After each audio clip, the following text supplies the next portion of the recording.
Hey everyone, आप सभी का स्वागत है हमारे YouTube चैनल में। तो जैसा कि हमने पिछले पार्ट में ही देखा था, इम्तियान जो होता है वो उस विंड पैटर्न को ड्रॉ कर चुका होता है जिसका मकसद उसके लिए इनविजिबिलिटी को प्राप्त करना था। इनविजिबल होने के बाद वो उसी मेंशन में जाता है जहाँ उसके प्रॉपर्टी के पेपर्स रखे हुए थे और वो जैसे ही उन पेपर्स को ले लेता है तो ये कॉन्स्पिरेसी का भी पता चलता है कि जो उसकी एक्स फियांसे होती है वो इसके खिलाफ फिर से ये षड्यंत्र बना रही होती है कि अब की बार किस तरह से लिंतियान को मर्डर किया जाए। लेकिन यहाँ ट्विस्ट ये होता है कि लिंतियान उनकी ये सारी चालबाजी को सुन लेता है। यहाँ वो पूरी तरह से ये डिसाइड कर लेता है कि जिसने उसके साथ इतना बड़ा धोखा किया था उसे तो किसी भी हाल में वो नहीं छोड़ेगा और अब वो इतना गिर चुकी है कि उसे मारने के लिए इतनी ज्यादा प्लानिंग कर रही है। आगे लिंतियान वहाँ से अपने घर वापस आता है जहाँ पे उसका स्वागत उसकी लिटिल सिस्टर करती है और इन दोनों के बीच यहाँ इतना प्यारा सा सीन दिखाया जाता है कि ये तो अब तक मेरी सीरीज का बहुत ही अच्छा सीन बन चुका है।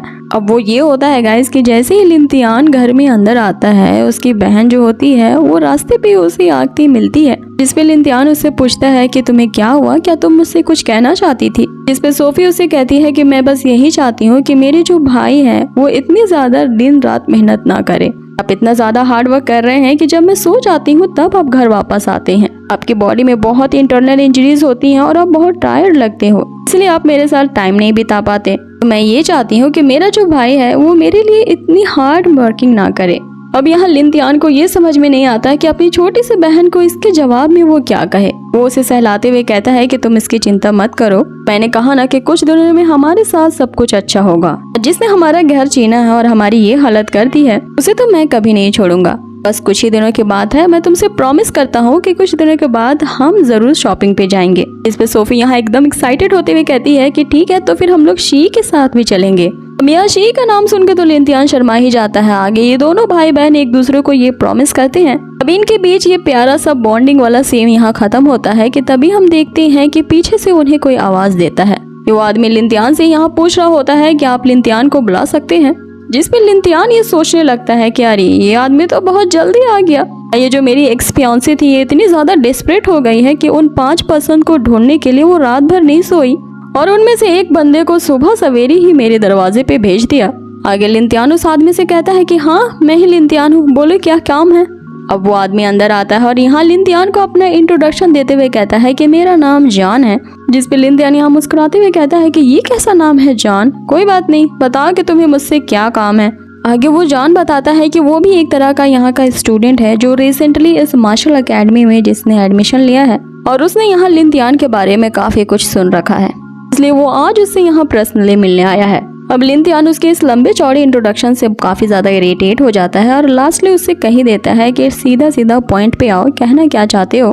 तो वो जॉन उसे बताता है कि मेरे बॉस ने मुझे एक टास्क दिया है और वो ये है कि उस किंगफियान फॉरेस्ट में जहाँ तुम पहले जा चुके हो वहाँ पे हमें एक ग्रुप ऑफ टाइगर को हंट करना होगा और एक टाइगर को हंट करने के बदले में हमें 4000 स्पिरिट स्टोन्स दिए जाएंगे।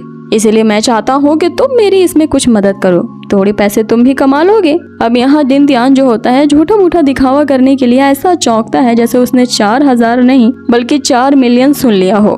जिसपे वो आदमी हंसने लगता है और उसे कहता है कि हाँ मैं जानता हूँ तुम्हारे जैसे गरीब के लिए 4000 बहुत ज्यादा है, लेकिन मैं तुम्हें प्रॉमिस करता हूँ कि तुम जितने ज्यादा उन ग्रुप्स के टाइगर को हंट करोगे ना तुम्हें मेरे बॉस खुश होकर और भी ज्यादा इनाम भी दे सकते हैं। आगे वो बंदा लिंतियान को ये भी बताता है कि वो जो टाइगर्स के ग्रुप है वो 3rd लेवल के मॉन्स्टर हैं जो कि काफी ज्यादा स्ट्रॉन्ग है, लेकिन तुम्हारे लिए ये तो कोई बड़ी बात नहीं है क्योंकि मैंने सुन रखा है कि तुमने अभी अभी उस किंगयान फॉरेस्ट में गए थे और वहाँ पे जो ऑटर कोर्ट की ट्रायल हुई थी उसमें तुमने 2nd प्लेस हासिल किया था।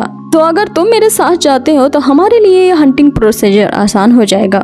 अब यहाँ ये सुनती लिंतियान उसके प्रपोजल को मान लेता है और यहाँ पे एग्री करते हुए उसके साथ चला जाता है। और तभी हमें दिखाया जाता है कि ये दोनों अपने अपने मन में कुछ अलग अलग ही सोच रहे होते हैं। वो जो बंदा होता है वो लिंतियान को कैसे उस जंगल में ले जा करके मर्डर कर दिए सोच रहा होता है और वहीं लिंतियान सोच रहा होता है कि आगे देखते हैं कि तुम मुझे मारने के लिए आखिर क्या ही चाल चलते हो।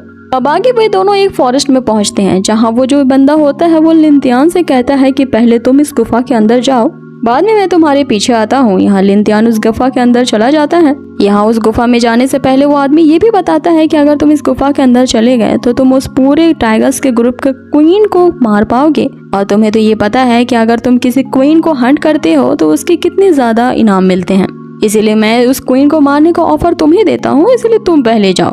आगे लिन तियान जैसे उस गुफा के अंदर पहुंचता है वो उस बंदे से कहता है कि मुझे तो यहाँ पे कोई भी टाइगर्स के ग्रुप नहीं दिख रहे हैं। अब अचानक से जब लिन तियान यहाँ पीछे मुड़ता है तो वो देखता है कि वो जो गुफा का ओपनिंग था वो अब बंद हो चुका था। अब उस गुफा से निकलने के लिए सिर्फ एक ही ओपनिंग होती है जो ऊपर की तरफ होती है। अब यहाँ लिन तियान ये सोचने लगता है कि इनकी चालबाजी यहीं से शुरू होती है। अचानक से गुफा के ऊपर का जो हिस्सा होता है उसमें से ढेर सारे पत्थर अंदर आने लगते हैं। अब यहाँ पे हमें एक इवल सी हंसी सुनाई देती है जो कि उसी बंदी की होती है। यहाँ वो लिन तियान से कह रहा होता है, लिन तियान क्या तुम्हें सचमुच में लग रहा था कि मैं तुम्हें यहाँ पर किसी टाइगर के हंटिंग के लिए लाया हूँ और उस हंटिंग करने के बाद मैं तुम्हारे साथ उस मनी को शेयर करता? जिसमें लिन तियान उसे कहता है कि अरे गधे, ये तो मुझे पहले से पता था, लेकिन अब तुम ये बता कि इसके आगे तुम क्या करने वाले हो। फिर वो बंदा उसे कहता है कि जरा ठहरो, मेरे बॉस से तो तुम यहाँ पहले मिल लो। और फिर हम देखते हैं कि उसके एक्स फियांसे वो यून वहाँ पे नजर आती है और वो नकचिड़ी फिर से यहाँ पे लिन तियान को चिढ़ाते हुए कहती है कि हेलो, हम दोबारा से मिल गए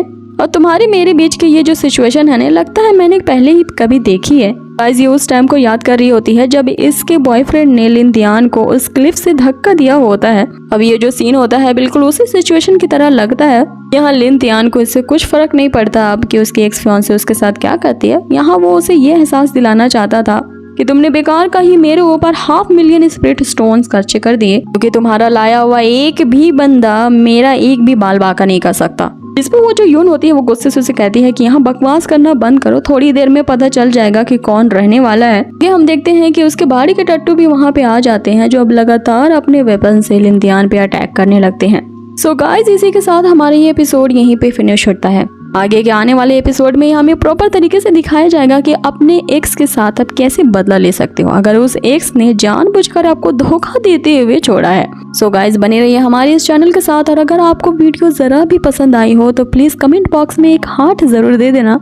और अगर आप मेरे चैनल पे नए हो तो काइंडली आप लोगों से रिक्वेस्ट है कि इसे सब्सक्राइब करना ना भूलें। फ्यूचर में इसी तरह की अमेजिंग सीरीज में और भी लाने वाली हूँ आपके लिए, so do kindly subscribe it. बहुत ही जल्द मिलते हैं आप लोगों से इसके नेक्स्ट एपिसोड में। Till then take care, stay healthy, bye.